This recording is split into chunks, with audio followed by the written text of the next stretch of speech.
ইমান সৰ্বাংগ সুন্দৰকৈ শিলচৰৰ এই প্ৰাংগণত এনেকৈ অনুষ্ঠিত কৰাৰ এটা পৰিৱেশ আহিছে। গতিকে ইয়াত আমি দীঘলীয়া ভাষণ ৰখাৰ অৱকাশ নাই আৰু যিহেতু আমি সাংস্কৃতিক অনুষ্ঠান উপভোগ কৰি আছোঁ আৰু কেৱল সাংস্কৃতিক অনুষ্ঠানেই নহয়, অকণমান আগতে সুকুমাৰ কলাৰ পৰিৱেশন হৈছে, মাৰ্চেল আৰ্ট পৰিৱেশন হৈছে, ইমান সুন্দৰ আৰু সমগ্ৰ অসমতে শিলচৰৰ মানুহৰ শিলচৰবাসী ৰাইজৰ তেখেতসকলৰ যিটো দখল, আমি যিহেতু ব্ৰহ্মপুত্ৰ উপত্যকা, অসমৰ দুটা উপত্যকা ব্ৰহ্মপুত্ৰ উপত্যকা, বৰাক উপত্যকা, ব্ৰহ্মপুত্ৰ উপত্যকাত যেতিয়া আমি বিভিন্ন অফিচ কাছাৰীত লগ পাওঁ, তেতিয়া এই বৰাক উপত্যকাৰ পৰা যোৱা বহু কেইগৰাকী ব্যক্তিক আমি লগ পাওঁ। আমাৰ মনৰ আদান প্ৰদান হয়, কথাৰ আদান প্ৰদান হয়।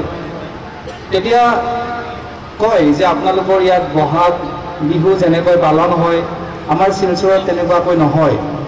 কিন্তু সেই কথা এইবাৰ মিছা প্ৰমাণিত হৈছে। এইবাবে মিছা প্ৰমাণিত হৈছে যে ইয়াত সদৌ কাছাৰ জিলা ছাত্ৰ সন্থাই আপোনালোকৰ অভিভাৱকত্বত, শিলচৰবাসী ৰাইজৰ অভিভাৱকত্বত, আশীৰ্বাদত ইয়াত ইমান সুন্দৰকৈ আয়োজন কৰিছে।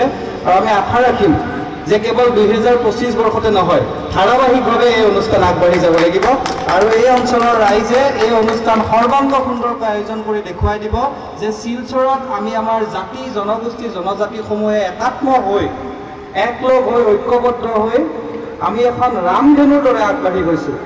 আমি ৰামধেনু এখন হৈ ইয়াত সাতোৰঙী ৰামধেনু হৈ ইয়াত আগবাঢ়ি আহিছোঁ আৰু আমি আমাৰ এই শিলচৰখনক সমগ্ৰ অসমৰ বুকুত, সমগ্ৰ দেশৰ বুকুত, সমগ্ৰ বিশ্বৰ বুকুত আমি আগবঢ়াই লৈ যাম। আমি দীঘলীয়া নকৰি কাছাৰ জিলা ছাত্ৰ সন্থালৈ আমি কৃতজ্ঞতা জ্ঞাপন কৰিছোঁ। আৰু যিহেতু আমাৰ সন্মানীয় বিতুপন শৰ্মা ডাঙৰীয়াই কৈছে যে এই শিলচৰৰ সন্তান দেৱজিৎ সাহা ডাঙৰীয়াই যেতিয়া সাৰেগামাপাত যেতিয়া তেওঁ অৱতীৰ্ণ হৈছিলে, তাত সংগীত অনুষ্ঠান, সংগীতৰ সেই প্ৰতিযোগিতাত তেওঁ অংশগ্ৰহণ কৰিছিলে 2005 চন, মোৰ যদি ভুল হোৱা নাই।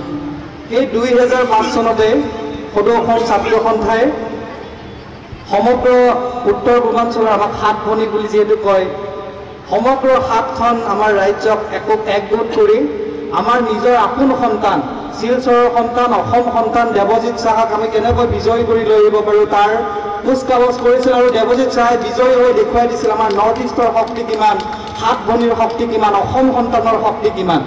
গতিকে আমি যদি বিচাৰোঁ, কৰিব নোৱাৰা কাম একোৱেই নাই। এইবাৰ এই বিহুখনৰ সৈতে 500ৰ পৰা 1000 মানুহ ইয়াত আমি লগ হৈছোঁ। আমি আশা ৰাখিম 2026 চনত যেতিয়া এই বিহুখন হ'ব, ইয়াত 5000ৰ পৰা 10,000তকৈ বেছি মানুহ ইয়াত থাকিব আৰু আমি সকলোৱে লগ হৈ কওঁ যে এয়াই আমাৰ সংস্কৃতি, এয়াই আমাৰ ঐতিহ্য, এয়াই আমাৰ পৰম্পৰা আৰু সেই আটাইখিনি লৈ আমি আগবাঢ়ি যাম। গতিকে আটাইৰে ওচৰত আমি সেৱা জনালোঁ। আমি বিতুপন শৰ্মা ডাঙৰীয়া আৰু আমাক সদৌ অসম ছাত্ৰ সন্থাৰ সন্মানীয় সভাপতি উৎপল শৰ্মা ডাঙৰীয়া, সদৌ অসম ছাত্ৰ সন্থাৰ সন্মানীয় সাধাৰণ সম্পাদক সমীৰণ ফুকন ডাঙৰীয়া আৰু আমাৰ সকলোৰে সন্মানৰ আপোনালোকৰ আটাইৰে প্ৰিয় সদৌ অসম ছাত্ৰ সন্থাৰ মুখ্য উপদেষ্টা ডক্টৰ সমুজ্জ্বল কুমাৰ ভূটাৰাজী ডাঙৰীয়াই আমাক দুইজনকে দায়িত্ব দিছিলে। আপোনালোকৰ পৰা আশীৰ্বাদ লোৱাৰ বাবে আমাক আহিবলৈ কৈছিলে।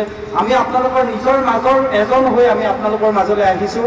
আপোনালোকৰ পৰা আজি যি শুভাশীষ পালোঁ, আশীৰ্বাদ পালোঁ, অভিভাৱকত্ব পালোঁ, এইখিনি আমি ইয়াৰ পৰা লৈ যাম আৰু জাতিৰ বাবে, সমগ্ৰ অসমখনৰ বাবে আমি যাতে সদায় কাম কৰি যাব পাৰোঁ, তাৰ বাবে আপোনালোকৰ পৰা এই বহাগৰ বতৰতে আমি শুভাশীষ বিচাৰিছোঁ, আন্তৰিকতা বিচাৰিছোঁ আৰু আশা ৰাখিছোঁ আমি যেনেধৰণে একেলগে আছিলোঁ, এতিয়াও যেনেকৈ আছোঁ, আমি একেলগে থাকিম বুলি আজিৰ পৰা আমি পণ ল'লোঁ। একেলগে আমি থাকিম আৰু আমি একেলগে আগবাঢ়ি যাম। গতিকে আজিৰ পৰা আমাৰ নতুন দিনৰ আৰম্ভ হৈছে। 2025 চনৰ এই বিহুখন ইয়াত সদৌ কাছাৰ জিলা ছাত্ৰ সন্থাই নেতৃত্ব লৈছে আপোনালোকৰ অভিভাৱকত্বত আৰু আমাৰ আশা থাকিল 2026 চনত ইয়াতকৈ ডাঙৰ যিহেতু হ'ব বুলি আমি মনেৰে কামনা কৰিছোঁ। আজিৰ পৰা ইয়াৰ পৰিকল্পনা আৰম্ভ হৈছে। কাৰণ শিলচৰত কি নাই, সাহিত্য একাডেমী যুৱ বঁটা বিজয় এইবাৰ চুকবা বাইদেউ আমাৰ মাজত আছেই। তেখেতে সিদিনা জজ খেলপথাৰত গৈ তেখেতে সমগ্ৰ অসমৰ ৰাইজৰ আগত তেখেতে সম্ভাষণ লৈছে। গতিকে আমাৰ শিলচৰত কি নাই, বৰাকত কি নাই, সমগ্ৰ অসমক আমি নেতৃত্ব দি আছোঁ। গতিকে এই নেতৃত্ব আগবাঢ়ি যাব লাগিব আৰু আমি ইয়াত থকা আমাৰ জাতীয় সত্তা, আমাৰ প্ৰতিটো জাতি জনগোষ্ঠীৰ আমাৰ মিলন, আমাৰ সন্মিলন আৰু আমি লগ হৈ, আমি যে লগ হৈ আছোঁ, একেলগে কাম কৰি যোৱাৰ যিটো মজা, সেইটো আমি সকলোৱে লৈ আগবাঢ়ি যাব লাগিব, ঐক্যবদ্ধ হৈ থাকিব লাগিব। যেতিয়া আমি ঐক্যবদ্ধ হৈ থাকিম, তেতিয়া আমাক কোনেও একো কৰিব নোৱাৰে। ঐক্যবদ্ধ হৈ থকাৰ সমান শক্তি পৃথিৱীত একোৱেই নাই। গতিকে আপোনালোক সকলোৰে প্ৰতি আমাৰ সেৱা শ্ৰদ্ধা নিবেদন কৰি আটাইৰে প্ৰতি সেৱা লৈ আৰু দূৰৰ পৰা আহিছোঁ কিন্তু আপোনালোকৰ পৰা আশীৰ্বাদ আৰু মৰম লৈ গৈছোঁ। এই দূৰৰ পৰা অহা যে ভাগৰখিনি আছিল এইখিনি আপোনালোকৰ পৰা আশীৰ্বাদে আমাৰ পৰা কোনোবা দূৰলৈকে পঠিয়াই দিলে। গতিকে আপোনালোকৰ এই মৰম আশীৰ্বাদ সদায় আমাৰ প্ৰতি থাকিব বুলি আশা ৰাখিলোঁ। সদৌ অসম ছাত্ৰ সন্থাৰ ল'ৰাকেইটা আপোনালোকৰ নিজৰ ল'ৰা নিজৰ ভাই বন্ধুৰ দৰে সকলোকে মৰম আশীৰ্বাদ দি আপোনালোকে ভুলবোৰ দেখুৱাই দিব, ভাল দিশত আগবঢ়াই লৈ যাব তাকে আশা ৰাখি আপোনালোক আটাইকে বহাগৰ শুভেচ্ছা জনাই, বিহুৰ শুভেচ্ছা জনাই, অসমীয়া নৱবৰ্ষৰ শুভেচ্ছা জনাই সকলোৰে ভাল হওক বুলি কামনা কৰি আমি আমাৰ ক'বলগীয়াখিনি সামৰিছোঁ। আমি একেলগে আছোঁ, একেলগে আছোঁ আৰু থাকিম সেই কথাখিনিকে কৈ মোৰ ক'বলগীয়াখিনি সামৰিছোঁ। ধন্যবাদ। জয় আই অসম, জয়তো সদৌ কাছাৰ জিলা ছাত্ৰ সন্থা, জয়তো সদৌ অসম ছাত্ৰ সন্থা। ধন্যবাদ। And the way they are performing. So just remembering my childhood days in this program. And last but not the least, the other point which I wanted to point out here is we need to maintain our identity by protecting our own culture, culture definitely, and at the same time we should respect the culture and tradition of other tribes as well. And in doing so, I think language plays a very important role. And people like me, I think there are others also who teach different languages. India is a country where we cannot do with only one language. We need to know more than one language. And in doing so, I think from teachers from the basic level to higher level, we need to help our next generation to be, affluent in at least not less than 2 to 3 languages. Otherwise, I think it's not difficult. It will be very difficult for them in this globalized world to survive. So what I feel is stress should also be given to the language as well. That's all. Thank you. I think no one is interested to hear speeches now. So I'm very happy that I have been chosen, and thank you all. Thank you very much.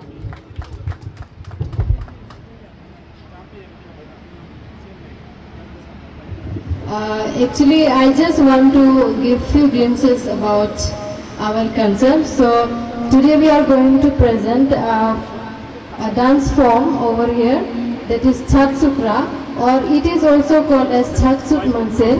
It is a vibrant spring festival of we Khasi people in India. So it is typically celebrated in the month of April.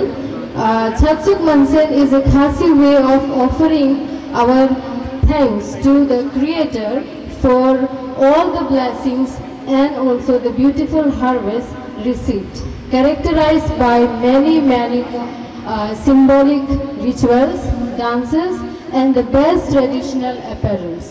So Chatsukra is celebrated before the sowing season to pray to the Almighty for healthy crops and abundant rain. So thank you. এনেকে ছাত্ৰ সংস্থা